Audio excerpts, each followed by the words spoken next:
Existe uma frase muito famosa do Warren Buffett dizendo que a diversificação é uma proteção contra a sua própria ignorância. Ou seja, para quem sabe investir de verdade, não faz sentido ter várias ações na carteira. Por outro lado, a grande maioria dos investidores fala que a diversificação é o único almoço grátis do mercado financeiro. E aí fica a pergunta, como é que a gente sabe quem está certo nessa história? Só que mais especificamente ainda sobre isso, se você gosta ou está pensando em montar uma carteira de dividendos, quantas ações você deve ter? Sem ficar em cima do muro, eu vou te mostrar isso hoje. Agora, antes da gente começar o conteúdo, me conta aqui embaixo quantas ações você tem hoje e por quê.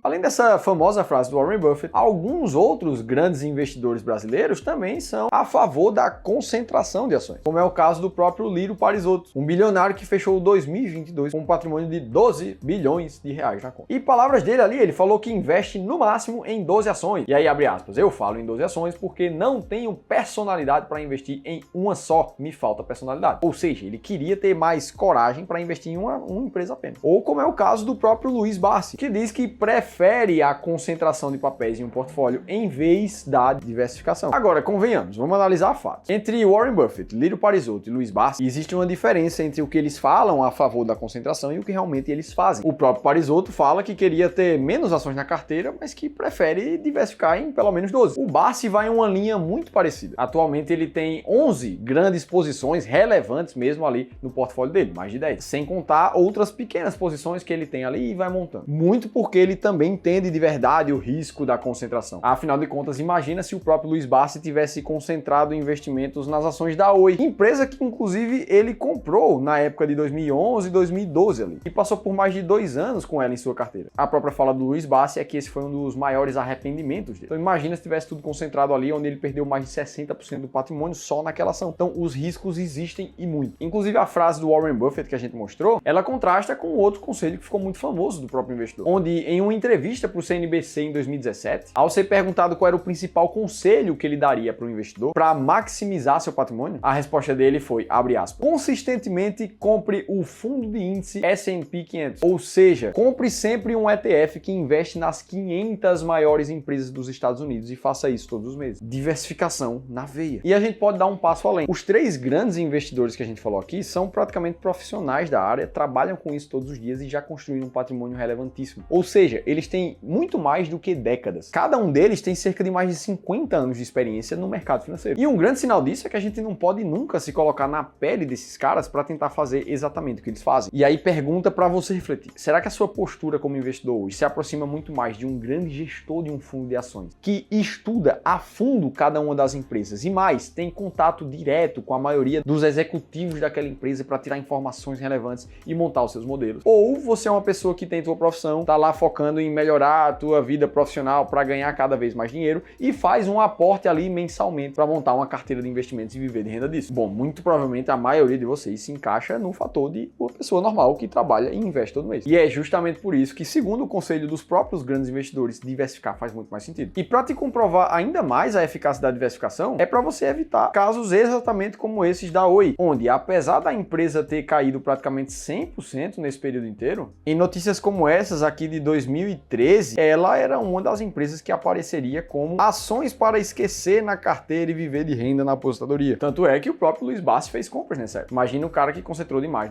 na empresa naquele momento. E tem vários casos como esse, caso da própria Americanas, que caiu praticamente 97% em um ano só por causa da fraude do balanço. Então sim, diversificar é essencial para os investidores. Aqui no Clube do Valor a gente costuma usar a famosa regra dos 3%, onde nenhum ativo da tua carteira em hipótese alguma, poderia passar de 3% do volume da tua carteira como um todo. Beleza, então a regra do 3% já te ajuda a se prevenir de uma queda muito forte de um ativo. Agora, mais especificamente, quantas ações você tem que ter em carteira? Essa foi uma das perguntas que intrigou o Joel Greenblatt, autor desse livro aqui, A Fórmula Mágica para Bater o Mercado de Ações. E ele fez um estudo de a partir de quantas empresas o seu risco não sistemático seria muito reduzido. Só para a gente abrir um parêntese, lembra que o risco não sistemático no mercado financeiro é aquele risco onde uma empresa só só é muito afetada e cai muito forte, por mais que o mercado daquele país como um todo não tenha sofrido lá grandes coisas. É o caso da própria Oi, das próprias lojas americanas. Em contrapartida, existe o risco sistemático, que é aquele das grandes crises, a crise do Covid, crise do subprime em 2008, crise do Brasil em 2016, onde todo o mercado cai junto nesse momento. O risco sistemático não dá pra gente evitar, as crises acontecem. Agora, o risco não sistemático a gente consegue evitar com diversificação. Volta pro Joel Greenblatt. O que ele descobriu é que 2 ações em carteira reduziria 46% o risco não sistemático, 4 ações reduziria 72% o risco, 8,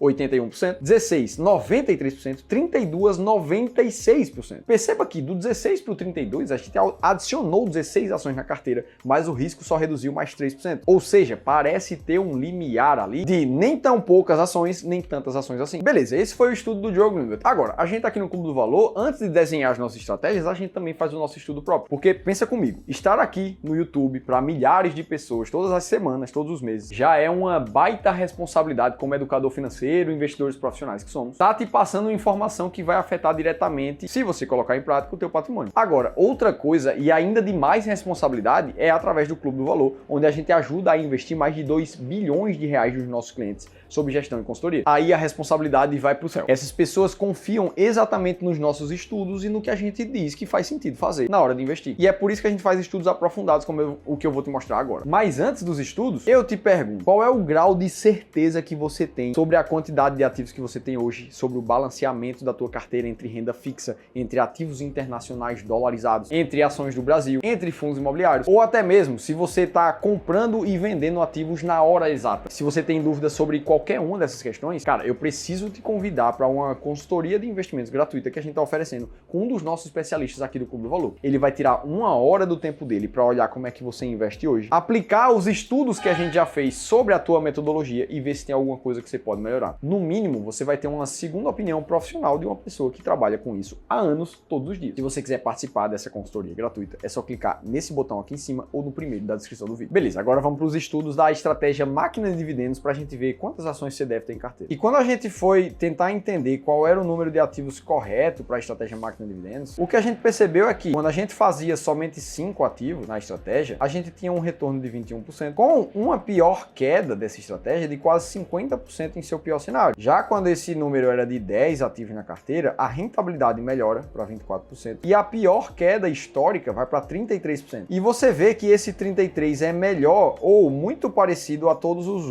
outros números com outras quantidades de ativos na carteira. Isso também é verdade para a rentabilidade quando comparada com 15 ou 20 ativos. Ou seja, fazendo um backtest mesmo da estratégia, o que a gente viu é que um número de 10 ativos ele era muito confortável em termos de retorno e de risco. Olhando para isso de forma gráfica, a gente consegue entender a grande diferença que isso faz. Olha a curva de rentabilidade dessa linha roxa clara que mostra as 10 ações selecionadas com as outras rentabilidades de outras quantidades de ativos. Aqui embaixo, nessa linha azul escura, está o índice Bovespa. Você vê que todas elas bateram muito bem o índice Bovespa, mas uma delas se destacou ainda mais. E a gente também observou isso em relação ao dividend yield dos 10 ativos, onde na barra amarela, o que a gente vê é praticamente em todos os anos, a barra amarela por cima da barra do índice IDIV e também do índice Bovespa. Inclusive, para te ajudar a conhecer melhor essa estratégia, eu escrevi um e-book detalhando como ela foi criada e quais são os seus critérios de seleção de ações. E lá no fim, você pode encontrar 7 ações que estão dentro das maiores pagadoras de dividendos nesse mês que você está assistindo o vídeo. Você pode clicar aqui em cima para descobrir ou no segundo link da descrição do vídeo. Dito isso, eu te mostrei diretamente quais foram os resultados, não do que eu acho, não do que eu tenho de percepção ou de experiência ou de feeling, mas do que a gente testou, o que a gente foi para a prática. Colocou números e inteligência de gestão em cima desses dados. Lembrando que se você quiser investir junto com a gente, você pode participar de uma consultoria gratuita. E se você quiser conhecer a estratégia sistemática e máquina de dividendos,